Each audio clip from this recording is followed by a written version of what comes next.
They tell you that you will know when the Inquisition arrives. They tell you there will be signs, omens, that the very air will change its taste, and the light will dim in the corridors, as if the lumens themselves cower before such terrible authority. They are wrong. That is not how it happens at all. The Inquisition does not announce itself with thunder and lightning, with storm troopers flooding through the Hab block gates, and arbiters dragging screaming heretics into the streets. No, the Inquisition arrives the way rust spreads across untreated iron, the way a cough becomes a fever, becomes a death rattle. By the time you recognize it for what it is, it has already consumed everything you thought you knew about your life. I was a clerk in the administratum offices of Hive Secundus, Sector 47, Sublevel Primus, a title that means nothing to anyone who has never lived in the great hive cities of the Imperium, and everything to those who have. I processed requisition forms for nutrient paste distribution across 17 residential blocks, ensuring that the Emperor's subjects received their allotted calories in accordance with the dictates of sustenance. Third revision, as amended by the Subsector Provisioning Authority in the year 738, M41. It was tedious work. It was meaningless work. It was, I believed at the time, safe work.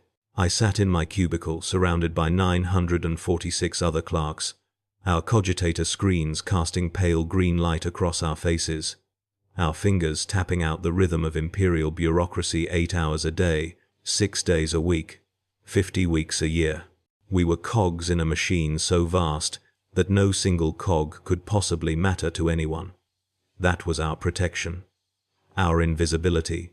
My wife Sira worked in the textile manufactorum 3 levels below our Hab unit. My daughter Mira had just been accepted into the Scholar for administrative training, following in her father's unremarkable footsteps. We attended devotional services every 7th day without fail. We paid our tithes. We reported our neighbors when they spoke too loudly or gathered in groups of more than 4 without a gathering permit. We were, in every measurable way, model citizens of the Imperium of Man, the kind of people the Inquisition would never notice, the kind of people who simply did not exist in the grand calculations of heresy and purity that occupied the Holy Ordos. I remember the exact day when everything began to change, though I did not recognize it as such at the time. It was the day Harvan Kolst from Hub Unit 447C did not appear at the devotional service. Harvan was a sanitation worker, a quiet man with a wife, and 3 sons who always sat in the same pew, 3rd row from the back, left side, directly beneath the statue of St. Drusus the Vigilant. I noticed his absence only because I had developed a habit of counting the congregants each 7th day, a small game I played to keep my mind occupied during the longer sermons. 412, I counted that morning. There should have been 413. It meant nothing. People missed services for all manner of reasons: illness, work shifts, travel permits, death. I thought nothing more of it until the following 7th day, when Harvan Kolst was still absent, and the 7th day after that, and the one after that. His wife appeared alone with their sons for 2 services, then she too stopped coming. Then the sons. Then one morning I walked past Hab Unit 447C on my way to the transit station and noticed that the door had been sealed with plasteel bonding and stamped with a symbol I did not recognize. Not the Arbeits Eagle, not the Administratum seal. Something else, something I had never seen before. A stylized letter I, bisected by a skull, surrounded by a corona of flames. I did not ask questions. You understand this, yes? In the hive cities of the Imperium, you do not ask questions about sealed doors and missing families. You walk past. You look straight ahead. You continue to your workstation, and you process your requisition forms, and you do not think about Harvan Kolst, or his wife, or his 3 sons, or what might have happened to make an entire family simply cease to exist between 7th day and the next. That is how you survive. That is what you learn from the moment you are old enough to understand that the Imperium watches everything and forgets nothing. But the human mind is a treacherous instrument. It asks questions, even when you forbid it to ask. It notices patterns, even when you command it to look away. In the weeks that followed, I began to observe other absences. A junior clerk in my section who failed to return from her midday meal, an elevator operator who was replaced without explanation by a servitor with fresh surgical scars, a vendor in the market level who sold recaf to my wife every morning for 11 years, whose stall was simply empty one day and occupied by a stranger the next, a stranger who smiled too widely and asked too many questions about the regular customers and their habits and their friends. Small disappearances, insignificant disappearances, the kind of disappearances that you tell yourself mean nothing, that happen all the time in a hive of 40 billion souls, that are simply the natural turnover of a population too vast to track. I might have continued telling myself these lies indefinitely if not for the boots. It was a sound I had heard 10,000 times before, the heavy measured tread of armored footsteps on metal grating. The Arbites patrolled our sector regularly. The enforcers walked their routes. Security personnel moved through the corridors at all hours. Boots on metal were as common as the hum of the air recyclers or the distant rumble of the manufactorums. But these boots were different. I could not have explained how or why, not then, not with any rational logic. They simply were. The rhythm was wrong, too slow, too deliberate, too perfectly spaced, each footfall landing with exactly the same interval as the one before, as if the person walking had been trained to move with mechanical precision, or as if they wanted to be heard, wanted the sound to precede them through the corridors like a herald announcing doom. I heard them for the first time outside my HAB unit at the 3rd hour past midnight. Syrah was asleep beside me. Mira had her own small alcove behind the privacy curtain. The boots approached from the direction of the lifts, grew louder as they passed our door, then faded toward the far end of the corridor. They did not stop. They did not pause. They simply walked past, that terrible measured rhythm, echoing off the walls and through my chest until I felt my heart trying to match their pace. I lay in the darkness long after the sound had faded, staring at the ceiling, telling myself it was nothing. A patrol, a night worker, someone returning home from a late shift. I told myself this, and I believed it because I needed to believe it, because the alternative was to acknowledge that something had changed in Sector 47, something that walked through our corridors in the darkest hours and carried with it an authority that made even the air seem to hold its breath. The boots came again the next night, and the night after that, always at the same hour, always with the same rhythm, always passing my door without stopping, as if they were counting units, measuring distances, mapping the geography of our lives for some purpose I could not fathom. I began to sleep poorly. I began to make mistakes in my requisition forms, small errors that my supervisor noted with increasing displeasure. I began to watch my neighbors with new eyes, wondering which of them might have attracted the attention that now seemed to permeate our entire sector like a poison gas, slowly filling a sealed chamber. It was Syrah who first spoke the word aloud. We were eating our evening meal, Nutri-Paste, mixed with a few precious flakes of protein substitute that she had saved from her weekly bonus allocation, when she set down her utensil and looked at me with eyes that had aged 10 years in as many weeks. "The Inquisition," she said. The word hung between us like a blade. I wanted to tell her she was wrong, that she was being paranoid, that the Inquisition concerned itself with heretics and mutants and psychers and demon worshippers, not with nutrition clerks and textile workers and their unremarkable daughter. But I could not force the denial past my lips because I knew she was right. I had known it since the morning I saw that symbol on Harvan Kolst's door. I had simply refused to admit it to myself. The changes accelerated after that night, as if my acknowledgement of the truth had somehow made it more real. New faces began appearing in the corridors, men and women who wore the drab clothing of common workers but moved with a predatory awareness that marked them as something else entirely. They asked questions, casual questions, the kind that neighbors might ask each other while waiting for the lift or queuing for rations. "How long have you lived here? Do you know the family in Unit 443B? Have you noticed anything unusual lately?" Always with a smile. always with an air of friendly curiosity that did not reach their eyes. I learned to answer carefully, to say nothing that could be interpreted as suspicious or evasive, to volunteer nothing that might mark me as someone who had something to hide, which, of course, made me look exactly like someone who had something to hide. The interrogations began in the 8th week. Not for me, not yet, but for others. They took place in a room on sublevel Secundus that had previously been a storage facility for broken cogitators awaiting repair. Now, it was something else. People entered through the front door and exited, hours or days later, through a different door that led directly to the transit tunnels. Some of them I never saw again. Others returned to their hab units changed, quieter, more watchful, with a particular emptiness in their eyes that I would later come to recognize as the mark of those who have been shown exactly how fragile their existence truly is. They did not speak of what happened in that room.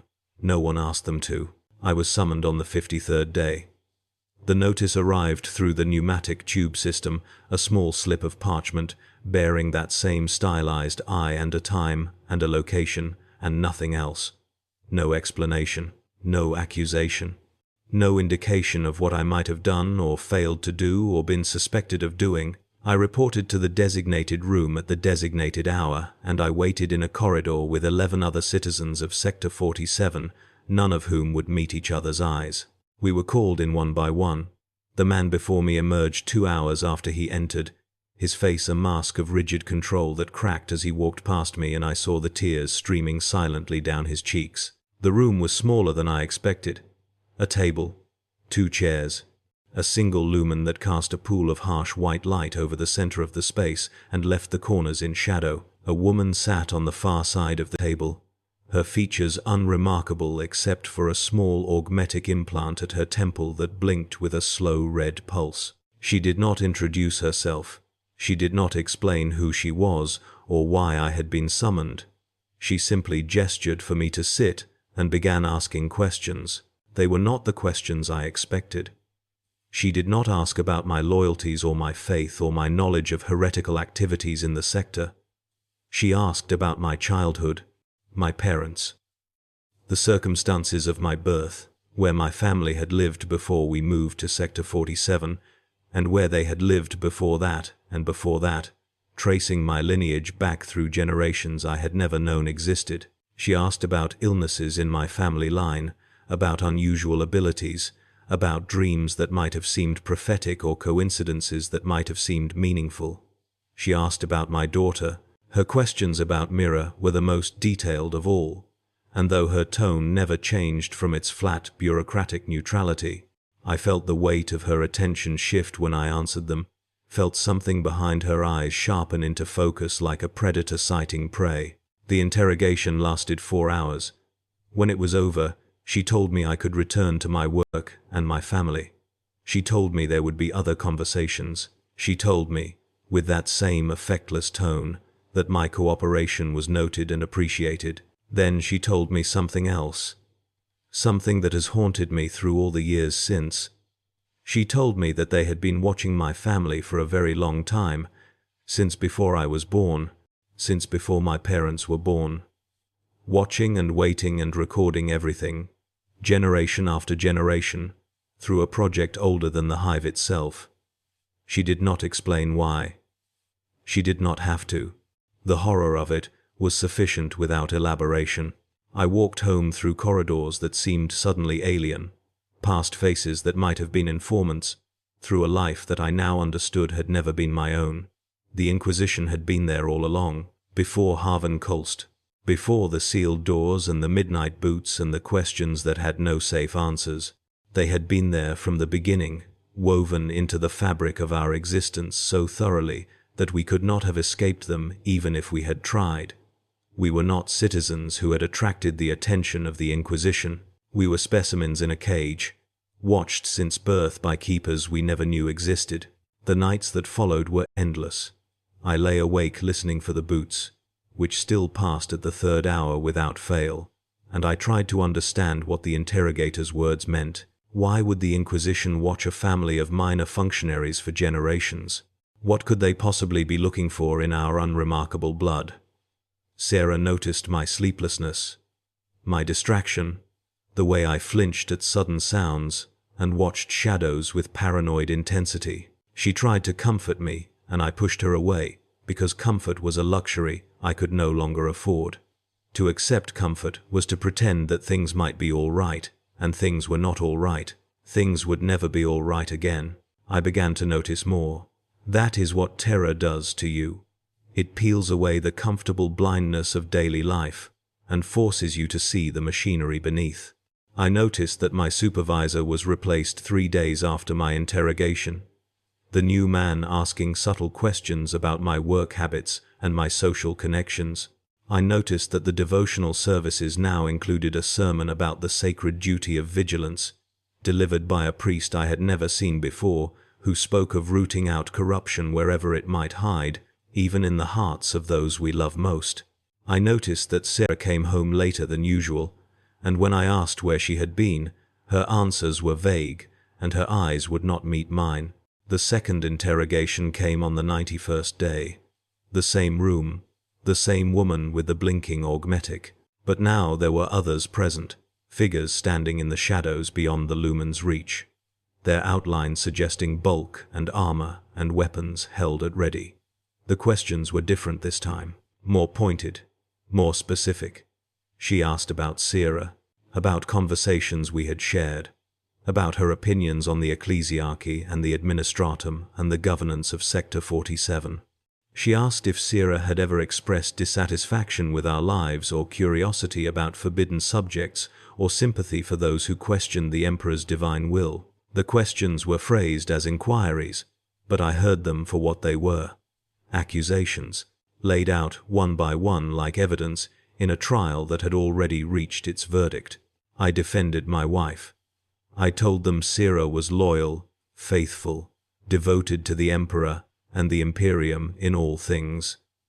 I told them she had never spoken a word of heresy in all our years together. I told them they were wrong, that whatever informant had reported otherwise was lying or mistaken or motivated by personal grudges that had nothing to do with the purity of our household. The interrogator listened to my protestations with that same flat expression, her augmetic blinking its steady red rhythm, and when I had exhausted my desperate defense, she asked me a single question that shattered everything I thought I knew. She asked me why Sarah had reported our conversations to the Inquisition every week for the past 16 years. I did not believe it. I could not believe it. Sarah, my wife, the mother of my child, the woman who shared my bed and my meals and my fears through all the years of our marriage. An informant, a spy planted in my life so deeply that I had never suspected, never even imagined, that every word I spoke in the privacy of our habunet was being recorded and transmitted to handlers I would never see. The interrogator showed me the transcripts. Hundreds of pages, thousands of entries. My own words, staring back at me from official inquisitorial parchment, complaints and doubts, and idle thoughts that I had shared with my wife in moments of exhaustion or frustration, now preserved as evidence of my character, my reliability, my suitability for purposes that remained unexplained. The walk home after that second interrogation was the longest of my life. I looked at my feet, moving one after the other on the metal grating, and I heard the echo of my own boots, and I thought about how I had become the very sound that had terrified me, how we were all boots on metal in the end, all of us, walking our prescribed routes through corridors designed by architects we would never know, all of us thinking we were free when we had never been anything but specimens under glass. Sarah was waiting when I returned. She knew, of course. She knew what I had been told because she was the one who had told them everything else. Her face was a mask of grief and fear, and something else, something that might have been relief that the secret was finally exposed. We did not speak for 3 days. She slept in Mira's alcove while our daughter stayed with a friend from her schola, and I lay alone in our bed, listening to the boots pass at the 3rd hour and trying to understand how a life could be built entirely on lies. On the 4th day, Sarah came to me and explained. She explained that she had been approached before we ever met, before I even knew she existed. by men who told her that her cooperation was necessary for the security of the Imperium. They told her that I came from a bloodline of interest to the Holy Ordos, that my ancestors had been watched for centuries, that my marriage and my children were matters of state concern. They told her that she would marry me and she would love me, because the Inquisition needed eyes close to my heart. They promised that if she served faithfully, no harm would come to me or to any children we might have. They promised that we would be protected, as long as she kept nothing from them. She had loved me. That was the worst part. She had started as an agent performing a duty, but somewhere along the way, she had begun to love me, to love our daughter, to love the life we had built together in the shadow of her betrayal. She wept as she told me this, and I wanted to hate her, and I could not, because I understood that she had been given no more choice than I had been given. We were both prisoners. We had simply been assigned different cells. The months that followed were a kind of purgatory. I continued my work. Sira continued hers. We shared our meals and our bed and our conversations, knowing now that every word was heard by listeners in the dark. The pretense of privacy was gone, but the routines remained, because routines were all we had left. I processed requisition forms. I attended devotional services. I watched my daughter grow toward womanhood, and I wondered what role the Inquisition had planned for her, what destiny they had charted before she drew her first breath. The answer came on the 219th day, when the interrogator summoned me for the third and final time. The room was different now. Larger, filled with equipment I did not recognize, devices that hummed with power and cast strange shadows on the walls. The interrogator was present, but she was not alone. A figure stood beside her, taller than any normal human, draped in robes of crimson and black that concealed everything except a face that might have been carved from pale stone. An Inquisitor, not an interrogator or an acolyte or a minor functionary of the Ordos, but a true Inquisitor, one of the Emperor's own chosen instruments of purity, empowered to condemn worlds and exterminate populations with a single word. He spoke to me in a voice like grinding machinery, without warmth or cruelty, simply stating facts as one might read figures from a Logis report. He told me that my bloodline carried a recessive marker, a genetic potential that manifested approximately once every 5 to 7 generations. He told me that my great-great-grandmother had been a minor psyker, identified and processed through the black ships before any records were kept of her name. He told me that my daughter Mira carried the same potential, stronger than her ancestor, strong enough to be of interest to institutions that made even the Inquisition seem merciful. The choice he offered me was not really a choice at all. My daughter would be taken. That was inevitable, written in the codes of her DNA since before her conception, but I could influence what happened after. If I served the Inquisition, if I became an informant like my wife had been, if I spent the rest of my life watching my neighbors and reporting their words and their doubts and their secret rebellions against the crushing weight of Imperial authority, then Mira would be given to the Scholastica Psychana. She would be trained, tested, given a chance, however slim, to survive and serve the Emperor in whatever capacity her abilities allowed. If I refused, if I chose dignity or defiance, or any of the other luxuries that free people imagine they possess, then my daughter would be given to the black ships. She would be tithed to the Astronomicon. She would burn in the Emperor's holy light, one more soul feeding the beacon that guides humanity's fleets through the warp, and I would know that I could have saved her, and I chose instead to preserve my own worthless pride. I knelt before the Inquisitor, and I pledged my service. What else could I do? What else would any parent do, given the same impossible calculus? I became what I had feared. I became the watcher in the shadows, the neighbor who asks too many questions, the friend who reports your doubts to masters you will never see. I learned to listen for heresy and to find it everywhere, because heresy is simply truth spoken without permission.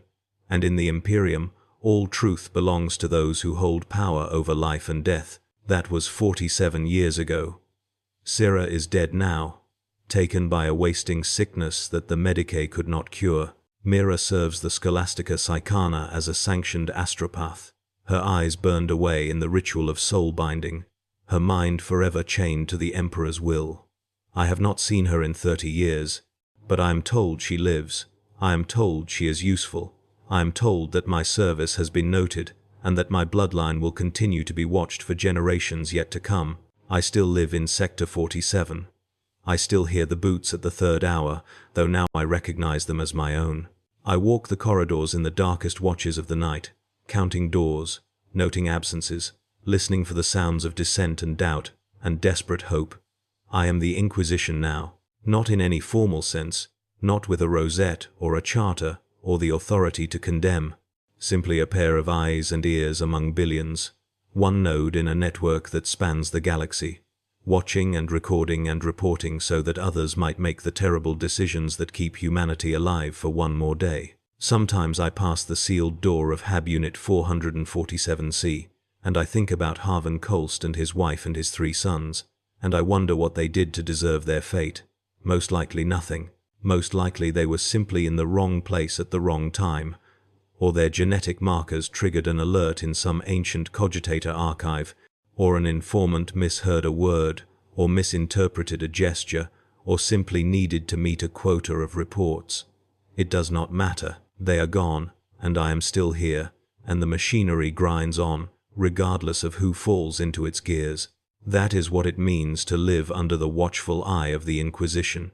It means understanding that you are never alone, that every word and thought and action is observed and evaluated and filed away for future reference. It means knowing that the people you love might be the ones reporting on you, and that you might be the one reporting on them, and that love and loyalty and trust are simply variables in an equation too complex for any single mind to comprehend.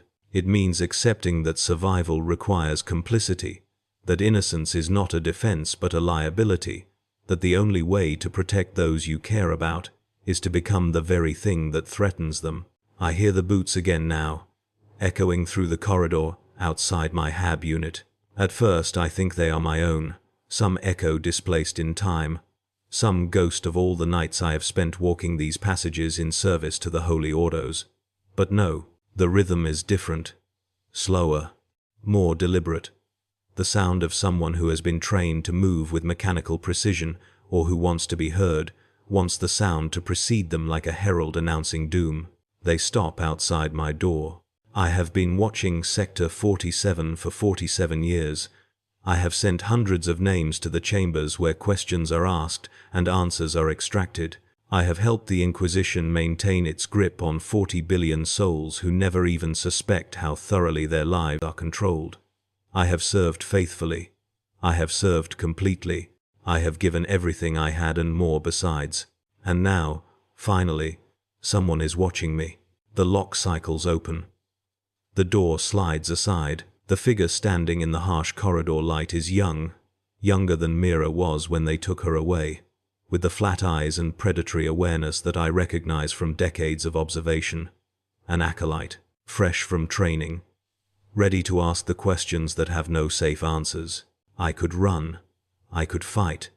I could try to explain that I am one of them, that I have served the Inquisition longer than this child has been alive, that my loyalty is proven by 1,000 reports and 100 sealed doors, and a daughter who burns her sight away in service to the Golden Throne. But I know how this works. I have seen it from the other side too many times to harbor any illusions.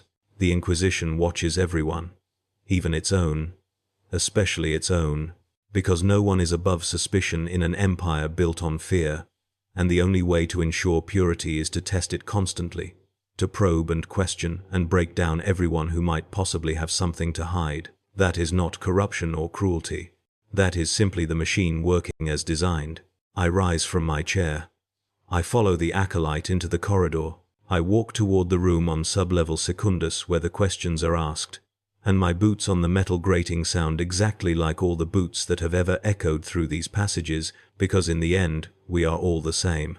Watchers and watched, hunters and hunted, eyes in the darkness, staring at other eyes, waiting for someone to blink. The Emperor protects, they say.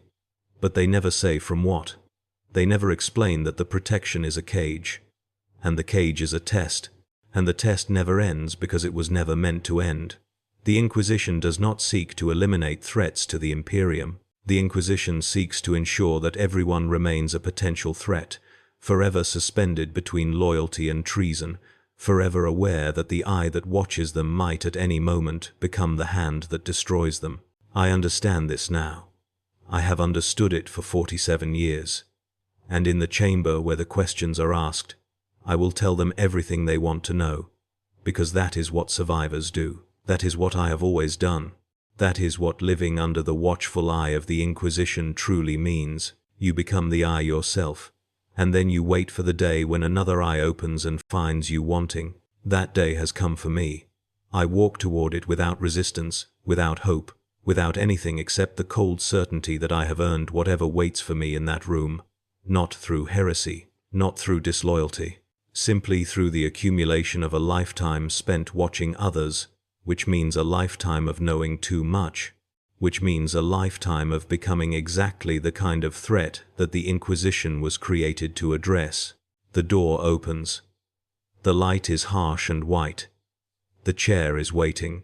I sit down and I begin to talk about Sira, about Mira, about Harvan Kolst and all the others whose names I filed away in reports that someone is probably reading right now, about the nights I spent walking these corridors and the doubts I buried so deep I almost forgot they existed, about the way the boots sound at the third hour and how that sound has become the rhythm of my heart, because after 47 years, you cannot tell the difference between the watcher and the watched, between the hunter and the prey, between the eye and the thing it sees.